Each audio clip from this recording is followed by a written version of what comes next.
Hello friends, welcome to our channel. Friends, நம்ம முட்டையை வச்சு ஆம்லெட் ஹாஃப் பாயில் இப்படி தாங்க அடிக்கடி செஞ்சிருப்போம். இந்த மாதிரி ஒரு முறை உங்க வீட்ல மசாலா எக் ஃப்ரை செஞ்சு பாருங்க. உங்க எல்லாத்துக்குமே ரொம்ப ரொம்ப பிடிச்சதா இருக்கும். வாங்க இப்போ எப்படி செய்யறதுன்னு பார்த்தலாம். அதுக்காக வந்துட்டு அடுப்புல ஒரு பேன் வச்சுக்கோங்க. அதுல ஒரு ஸ்பூன் நெய் ஊத்திக்கோங்க, ஒரு ஸ்பூன் எண்ணெயும் சேர்த்துக்கோங்க.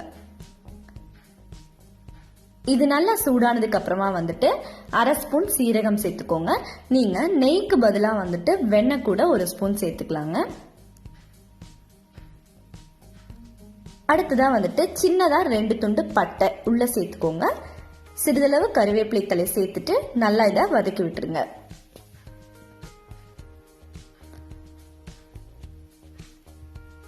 இப்ப பாருங்க, கருவேப்பிலை தலை வந்துட்டு வதங்கிடுச்சு. இதுல இஞ்சி பூண்டு பேஸ்ட் ஒரு ஸ்பூன் சேர்த்துட்டு நல்லா மிக்ஸ் பண்ணி விட்டுருங்க.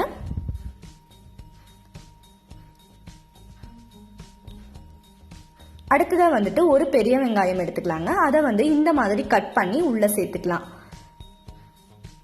நம்ம சேர்த்திருக்க வெங்காயம் எல்லாம் நல்லா வதங்கி வரட்டுங்க. அது வரைக்கும் வெயிட் பண்ணலாம்.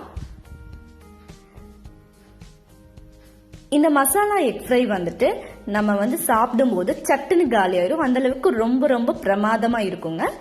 இது கூடவே வந்துட்டு மல்லித்தலை கொஞ்சமா சேர்த்துட்டு புதினாவும் கொஞ்சமா சேர்த்துக்கலாங்க. நம்ம மல்லித்தலை புதினா எல்லாம் சேர்த்து மசாலா எக் ஃப்ரை செய்யும் போது நமக்கு ஃபிளேவர் ரொம்பவே சூப்பரா இருக்குங்க. நம்ம சேர்த்திருக்க மல்லித்தலை புதினா தலை எல்லாமே நல்லா வதங்கி வந்துருச்சு.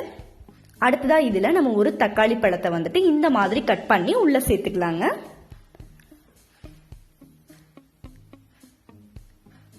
இப்போ நம்ம சேர்த்திருக்க தக்காளியும் வந்துட்டு நல்லா வதங்கட்டுங்க.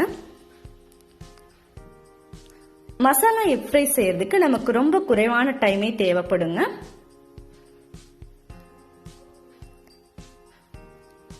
இப்ப இந்த தக்காளி நல்லா வதங்கிட்டுங்க. மசாலா இப்ப சேர்த்துக்கலாம்.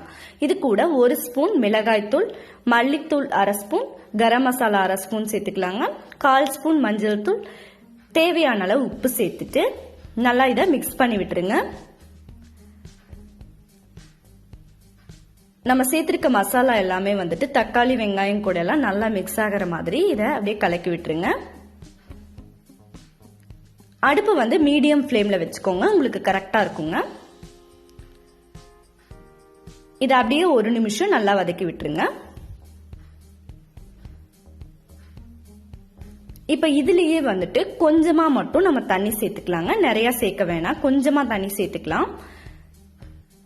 மசாலாவோட பச்சை வாசனை எல்லாம் போகிறதுக்கு நம்ம கொஞ்சமா மட்டும் இதுல தண்ணி சேர்த்திருக்கோம்.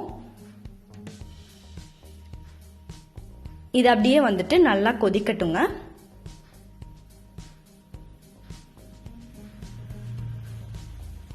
பாருங்க, இப்ப இந்த மாதிரி ஸ்டேஜ்ல இருக்கும்போது நம்ம வந்து முட்டையை உடைச்சு ஊத்திடலாங்க.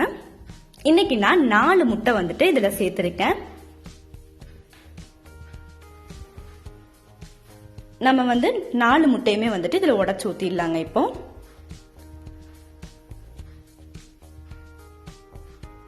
முட்டையை உடைச்சு ஊத்ததுக்கு அப்புறமா வந்துட்டு நம்ம அப்பவே கலந்துடக்கூடாதுங்க. கொஞ்ச நேரம் வெயிட் பண்ணணும். அடுப்பை வந்துட்டு மீடியம் ஃப்ளேம்ல வச்சுக்கோங்க. மேலால வந்துட்டு நீங்க பெப்பர் பவுடர் சேர்த்துக்கோங்க. நம்ம இப்போ ஆல்ரெடி உப்பு சேர்த்திருக்கோம். முட்டைக்கு மட்டும் தேவையான அளவு உப்பு சேர்த்துட்டு அப்படியே விட்டுருங்க. கொஞ்ச நேரம் இருக்கட்டும். கீழே வெந்ததுக்கு அப்புறமா வந்துட்டு அப்படியே லைட்டா மட்டும் திருப்பி போடணுங்க. இப்ப பாருங்க, அப்படியே வந்துட்டு லைட்டா இந்த மாதிரி மட்டும் அப்படியே கலக்கி விடுங்க.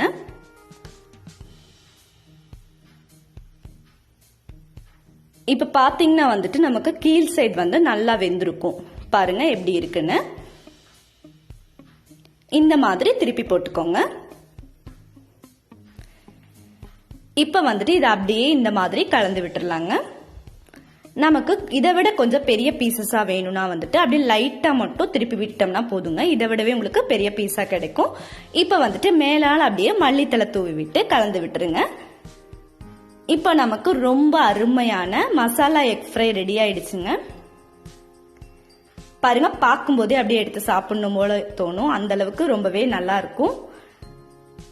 இதை வந்து நீங்கள் எந்த ஃப்ரைட் ரைஸ் கூட வச்சு சாப்பிட்டீங்கனாலும் ரொம்பவே நல்லாயிருக்கும். சும்மா சாப்பிட்டீங்கன்னா கூட ரொம்ப அருமையான டேஸ்ட் கிடைக்குங்க. உங்கள் வீட்டில் மறக்காமல் ட்ரை பண்ணி பாருங்கள். இந்த வீடியோ பிடிச்சா லைக் பண்ணுங்க, ஷேர் பண்ணுங்க, கமெண்ட் பண்ணுங்க.